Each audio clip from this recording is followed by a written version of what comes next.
Hi, my name is Aya. You're watching Aya Reads, and I'm here to talk about my best and worst books I read this year. I am a little bit late with this video. The plan was to do it at the beginning of July, but if you've watched my TBR video for August, then I explained a little bit of where I have been. So better late than never, I guess. So obviously we passed the halfway mark of the year so far. I read 67 books so far this year, and these are my best and worst. I do have to say I haven't read anything in July, so these are all January through June books. Yeah, I'm gonna start off with the worst books so that I can end on a more positive note. I have 5 books that were my worst books I read so far this year, and then I have 8 books that were my best books I read so far this year. So with my worst books, I'm gonna start with my least worst books and move my way up to like the most disappointing worst books. I do have to say I think all of them I've given 2 stars, so they're not awful, and like I said, based on my expectation beforehand is how I'm gonna feel about them now, if that made any sense. So my least worst book was Yakuza Lover. So this one I do have to say, since it was a manga and it was the first volume, I didn't have a whole lot of expectations for it, so that's why I was the least disappointed in this book. And it also only took me an hour to read, so it also didn't take up a lot of my time. So therefore, I still didn't like it. I still gave it 2 stars. I still would not recommend it, but I don't have a lot of strong feelings about it. Basically, you follow this college girl who shows up at this party, and then there are these men who are harassing her. Then she gets rescued by a guy, and later she finds out that he's part of the Yakuza, and then they start a relationship. The reason I did not like this is, first of all, like this escalated so quickly. Like, this was only the first volume, and they were already declaring their love for each other. They were already on vacation. They were already going on vacations together. It just happened so fucking fast that it was unbelievable to me. Also, some of the way the mangaka drew the faces was just very uncomfortable to me, especially like the kissing scenes and everything. I just didn't like it. I would say if you're looking for a manga that follows like a mafia romance, I'd say try the first book or try the first volume. If you did like it, then I would say continue on. But to me, I feel like if the first volume was paced a little bit better, if she had left us with wanting a little bit more, then maybe I would have continued. But since basically I feel like you could read the first volume and be done. Because to me, the next volumes are just gonna be drama and unnecessary drama. And also, like I said, I just didn't like the first volume. Moving on to The Best Man by Sam Mariano. Once again, this was just a novella, so I didn't spend a whole lot of time reading it. Plus, I did enjoy like at least half of it.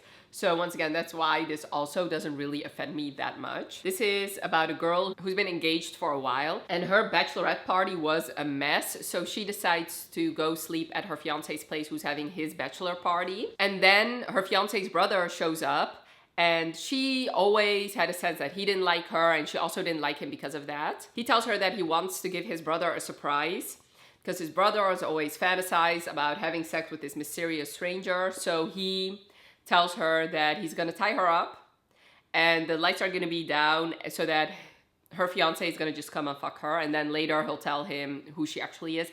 But instead of bringing in the fiance, he has 4 other brothers, I think, and then he brings in each and every one of his brothers except for the fiance and his father to come in and have their way with her. Basically, the first 5 chapters are that. And then eventually he also has sex with her. So basically that is the first 5 chapters, is her having sex with different members of her fiance's family, except for her fiance.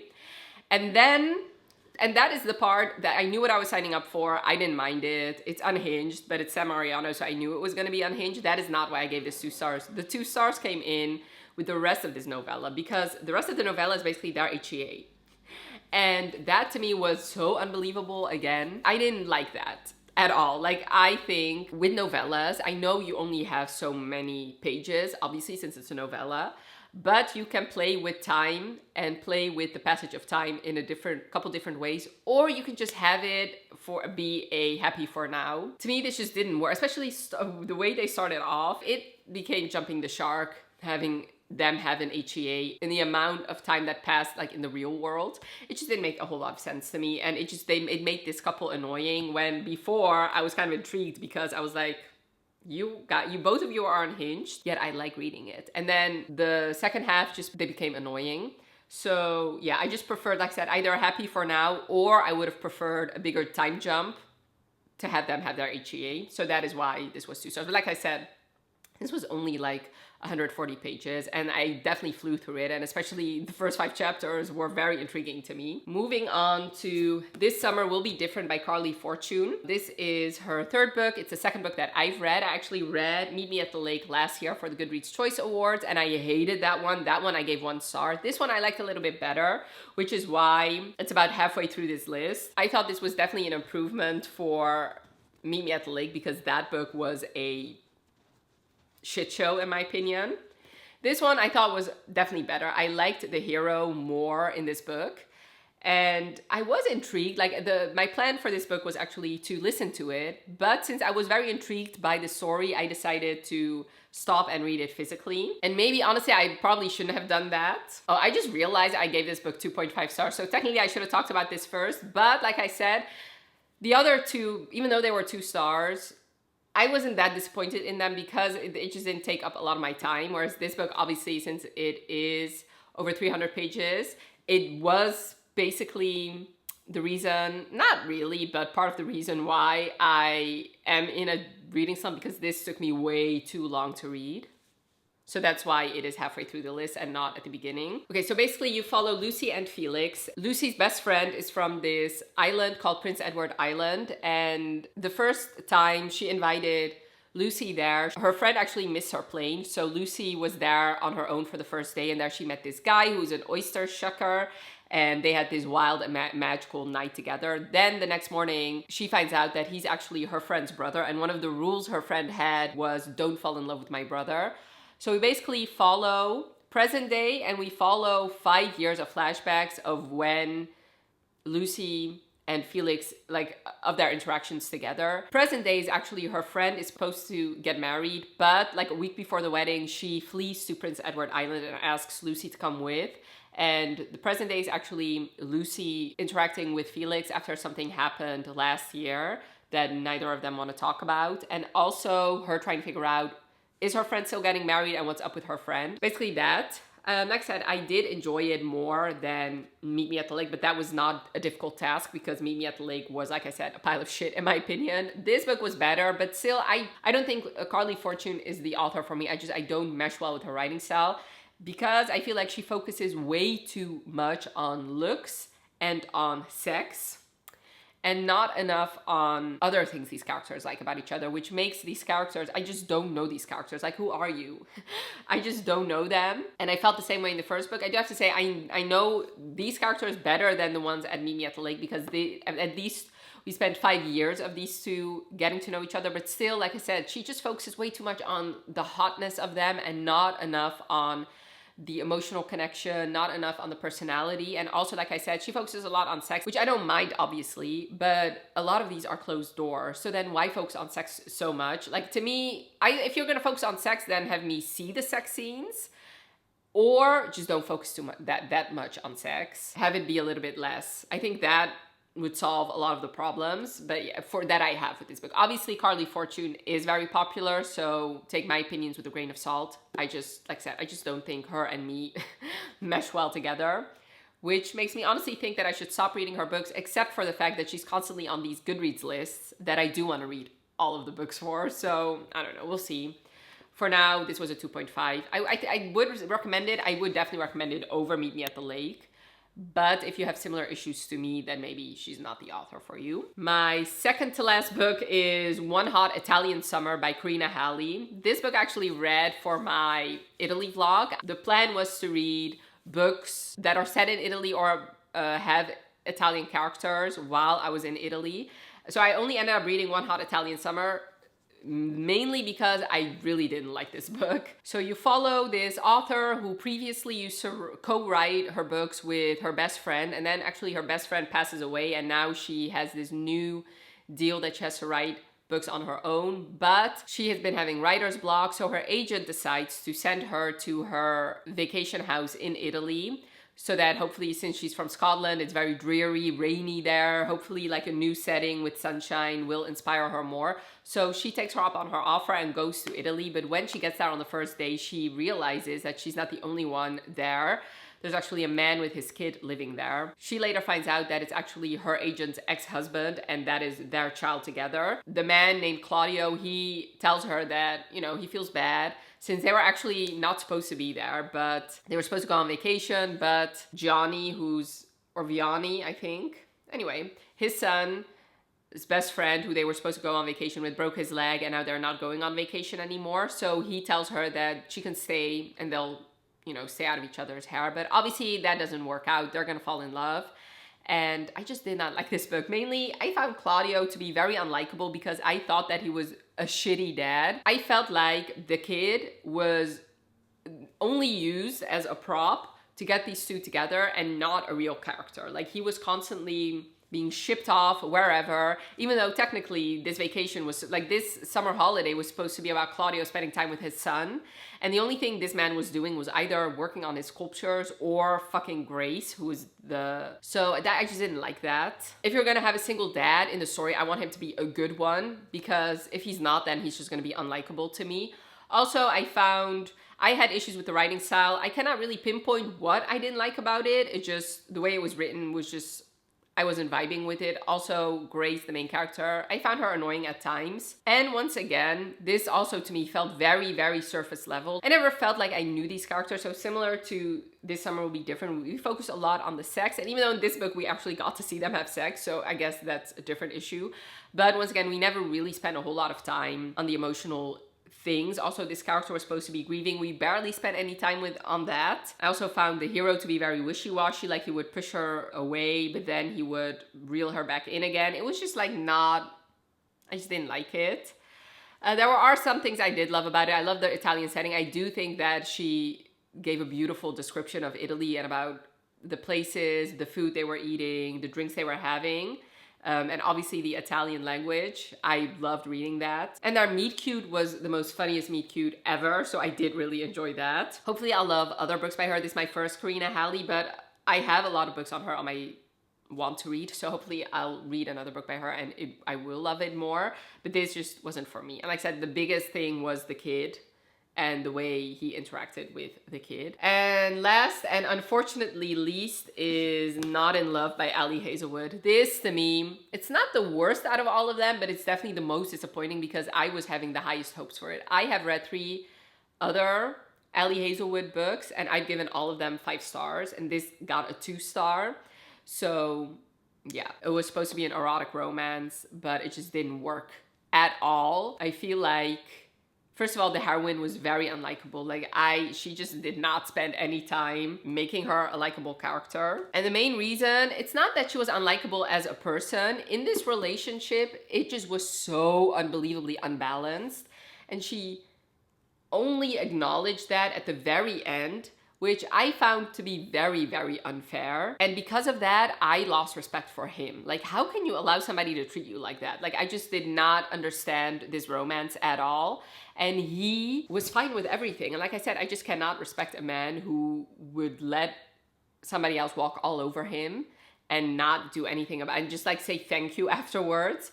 Also, this felt like a recycled plot from one of her other books, which I also didn't appreciate. It's something I've read before, but I've read it way better by Ali Hazelwood. And the fact that this romance was so imbalanced made me just not love this book. Also, I don't feel like this works as an erotic romance because yes, there were more sex scenes in here, and yes, she described them in more detail.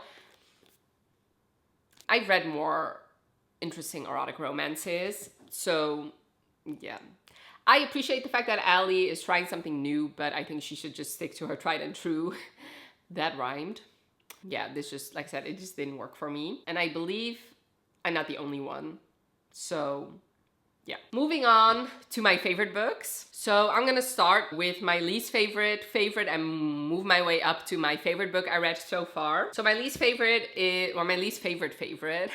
So like I said, I have 8, so I'm not going to spend a whole lot of time talking about all of them. Is God of Wrath by Rina Kent. This is the 3rd book in her Legacy of the Gods series, which I did a video binging all of them, or like most of them. There's another book actually on this list that is part of this series, but it's way higher. This one I really, really loved. It's my 2nd favorite in the series. You follow Cecily and Jeremy. I would say don't read this without reading the other ones. I would say read them in order, but this is definitely one of my favorites. I just love them. This is a dark romance. Jeremy is a mafia prince. Cecily is part of the rivaling school. And because their friends started dating each other, they are a little bit more of a closer proximity. But also the heathens who he's a part of, they have this initiation every year, and she ends up in the initiation and he becomes intrigued by her and starts stalking her, and then they have this primal kink situation going on. It's very, very hot, very unhinged, but I just loved it. I loved these two so much. I really related to her. She's obsessed with manga, and obviously I'm obsessed with books. So yeah, I really love this book. Like I said, it's one of my favorites in the series, but it's also a dark romance. So there's obviously, like, there's issues here with consent and stuff like that, but I knew what I was signing up for when I read it, and I really enjoyed it. But if you don't like those things, then definitely steer clear of this series, because you're not gonna love it. Next is If You Hate Me by Helena Hunting. Another one that I really love, but I'm not sure that everybody's gonna love it. Basically, this is the first book in her new hockey series. You follow B and Tristan, and he's her brother's best friend. And growing up, she used to have a crush on him, but he never paid her any attention. In fact, he called her Beat for Beat It. Now she just lost her job and she's looking for a place to stay. So she asks her brother if she can stay at their place. So her brother agrees. Tristan is not a fan because she's grown up now and he's very interested. So they still hate each other. And then they decide to start this hate fuck situation. So they have sex while still hating each other. But of course, it doesn't stay that way. They get closer and closer. They start finding out a little bit more about the other one, and feelings definitely happen. But because of things that happened in his past, he's a very emotionally repressed hero. And that can get very, very frustrating. Like, he hurts her a lot. He says things that, like, a scene later, he will feel very bad for. He just, he has emotions, a lot of them. He just doesn't know how to deal with them. And because of that, this book not only has a 3rd act breakup, it has a 4th act breakup. So it has a lot of things that a lot of people might not love, but to me, it worked. I really love these two. I really love this book. I was thoroughly entertained.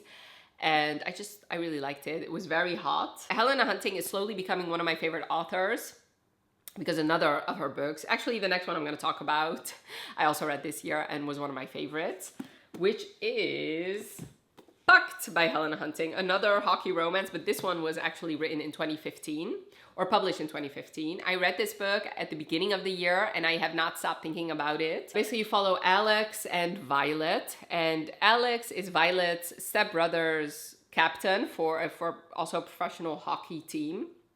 And Alex is the exact opposite of Tristan. He's such a sweet, beautiful hero. Like, he's what I aspire to have in a boyfriend. He's so genuine and so sweet and so kind and just obsessed with Violet. So they have this one-night stand. He becomes obsessed with her. Like, he starts stalking her a little bit. He starts following her around, sending her presents. He just wants her to go out with him. And she has vowed to not get into a relationship with hockey players again, but eventually he wears her down and they start having this relationship. He has a giant penis that she's obsessed with, and she's just so funny. Like, I laughed out loud so many times throughout this book. I do have to say this, you do have to have similar humor, because otherwise you're gonna find her very annoying. But like I said, I just found her hilarious. And I still need to continue on with this series because I've only read Pucked so far, and I should really continue on. But I really loved it, and honestly, I would highly recommend it. It's definitely one of my favorites I read this year. And yeah, I preferred this one a little bit more than this one because the hero in this one was amazing. I preferred both the hero and the heroine in this book over this one.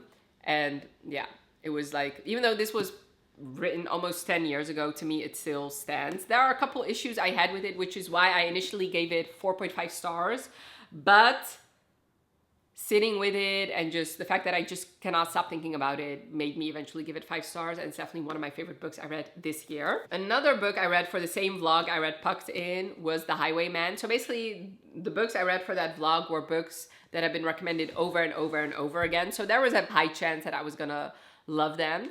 So this is a historical romance, actually a historical dark romance, and you follow Farah. And this book actually starts off with a prologue of when she was a child. She met this boy named Dugan and they fell in love. And then, so they were both orphans, and one of the teachers at the school almost assaults her. So Dugan protects her and actually ends up killing the guy. And because of that, he gets sent to prison as a child, and there he actually dies. And Farah, since they handfested when they were little, they're technically married, and she decides to live her life as Dugan's widow. Eventually, she starts working at Scotland Yard, and there this notorious criminal called Dorian, the Blackheart of Benmore, shows up, and he ends up kidnapping her. And then he tells her that he knew Dugan in prison and he wants to get revenge. And in order to do that, they need to get married. So they do get married. But since he's been in prison also since he was a child for 10 years. Any horrible thing that you can imagine that would happen to a child in prison happened. So he has issues with physical touch. And that is kind of where the dark romance comes in, because they can have sex, but she cannot touch him. And he really just wants revenge. And it's their romance. And I love this book so much. I mean, I knew I was gonna with a hero named Dorian, but also it's just like, I really love historical romances and I really love dark romance, so this was the perfect combination for me. I still have not continued on with this series. Like I said, I really should, because I think I've also heard amazing things about the other books in this series, but I really loved it. It was so good, so amazing. So yeah, honestly, if you have not read a historical romance but you do love dark romance, I would highly recommend this one. And the other way around, if you really love historical romances but you haven't read dark romance, I would say read this one, because I think it's a great bridge for either of the genres. Next is Funny Story by Emily Henry. So this is actually interesting because I've read every single Emily Henry book, or at least her adult romances. Most of them I haven't given 5 stars. Only the one published before this one I've given 5 stars, but it didn't end up in my favorites list.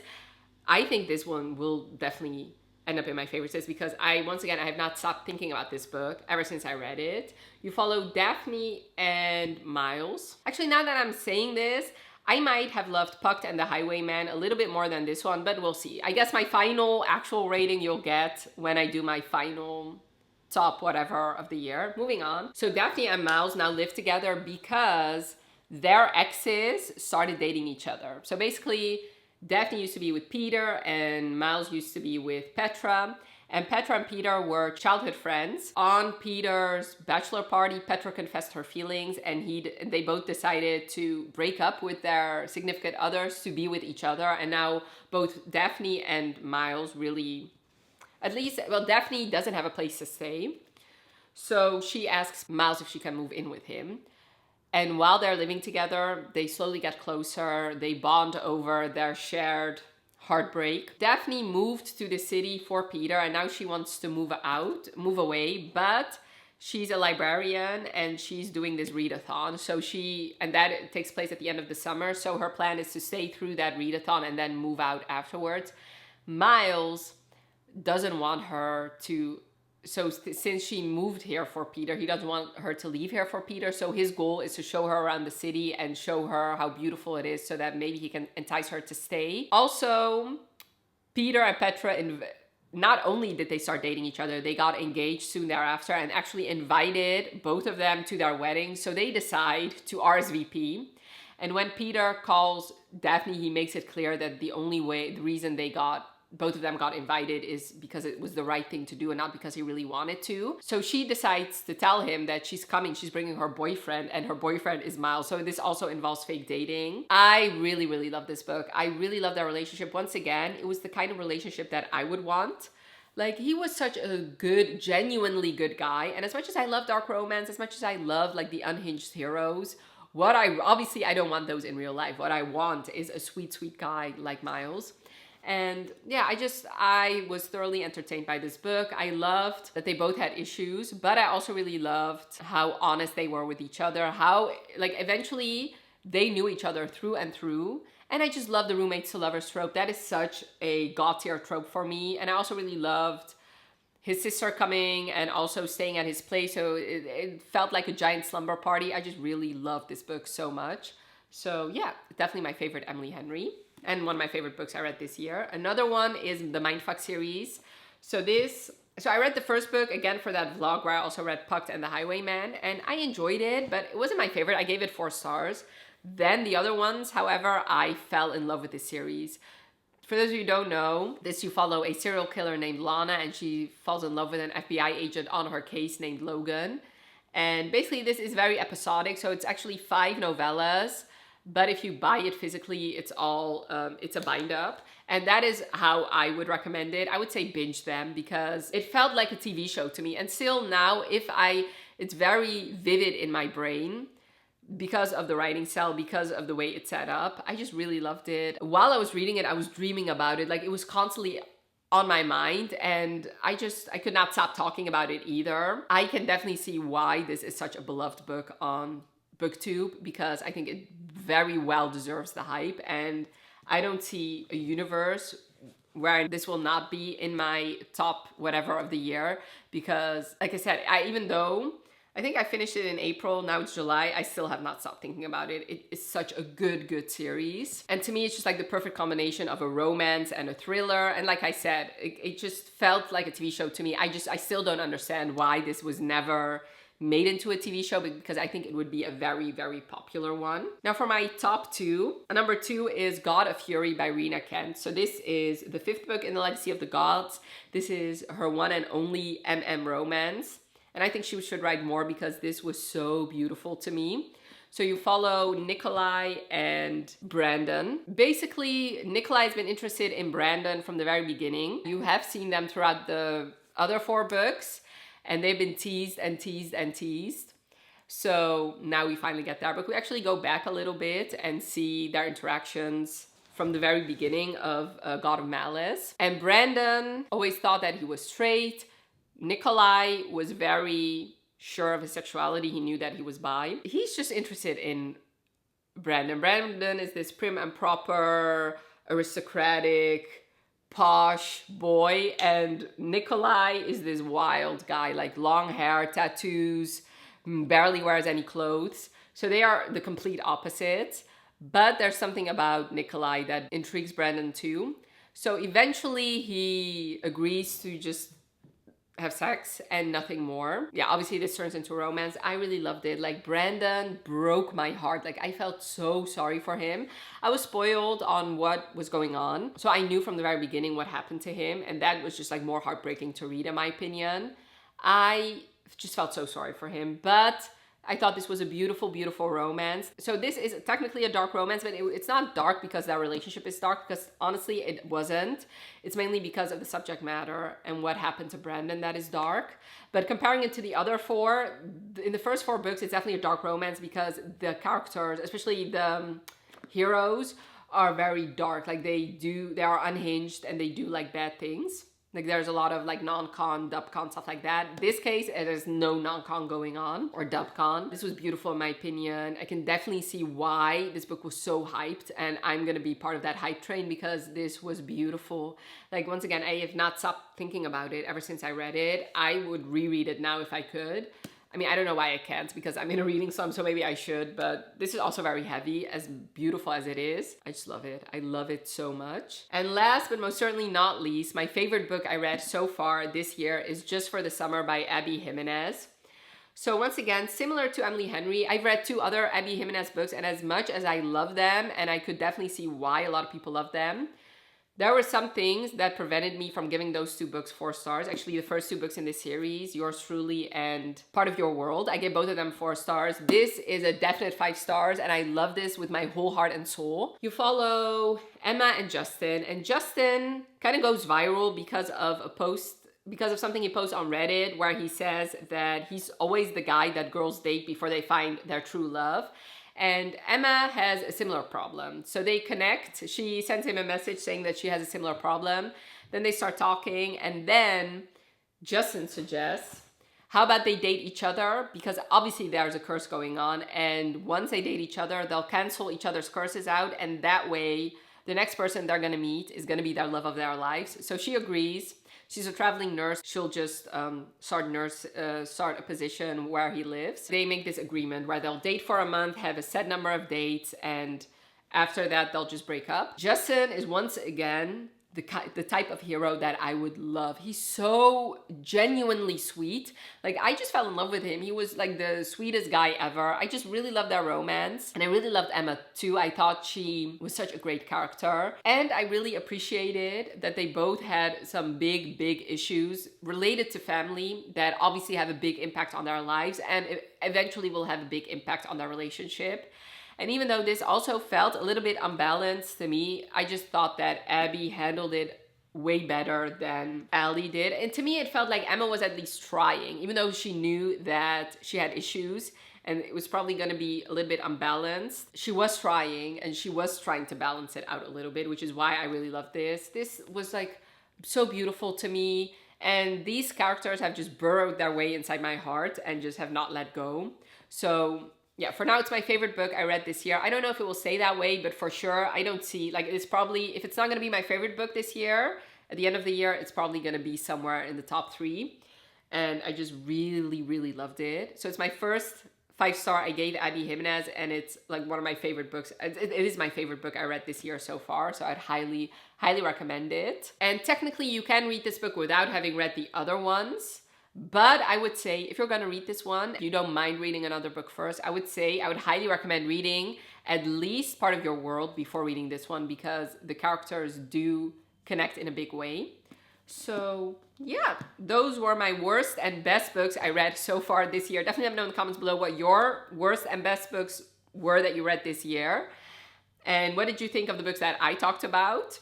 And I really hope you enjoyed this video. Definitely let me know by leaving a like if you did. And thank you so much for watching. Have a wonderful rest of your day, and I'll talk to you later. Bye.